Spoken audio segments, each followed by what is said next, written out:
Hey folks, welcome back to Game Geeks. I'm your host, Kurt Wiegel. Today's episode is a pair of supplements for the Serenity role-playing game. This is one I have mentioned before. This is the Out in the Black book game. This is actually an entire campaign which you could use either the original Serenity cast for or your own characters, sort of from beginning to end, written, interestingly enough, by Tracy Hickman and his wife Laura, sort of as sort of him remembering some of the ghost towns and mining towns from his life growing up in the western half of the United States. There are some very nice footnotes in here about here's how it really worked in this town that these things are sort of based on. It's a good overall campaign that requires you to do a couple things that most players might be a little, really, I have to go back and get another obnoxious NPC to take back on my ship to this planet. God, isn't there any other ship that flies in this verse?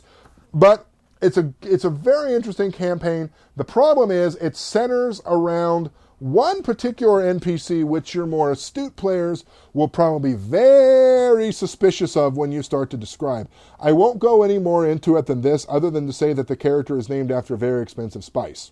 The second book we're talking about here is actually a series of 5 discrete adventures sort of in the Serenity verse that touch on different aspects of what it means to be a person or, you know, to have your own ship, to be flying around, to be trying to stay outside of the way of everyone else. That this almost assumes that you are following the Serenity model, which is you're either browncoats or you're just out trying to make your own way in the galaxy. Whereas this really brings in, you don't have to be browncoats. This actually gives you options for fighting during the Unification War. This book, however, 5 discrete adventures, really pretty interesting. I liked it a lot, to be honest with you, where it even gives you the intro book, like if your players aren't all together to start with, here's a great first adventure where they can all be total strangers and they all have to start working together to get out of this, and if you want to keep the game going, that they keep flying together in a boat that they can steal. So both of these, pretty good supplements for the Serenity core game.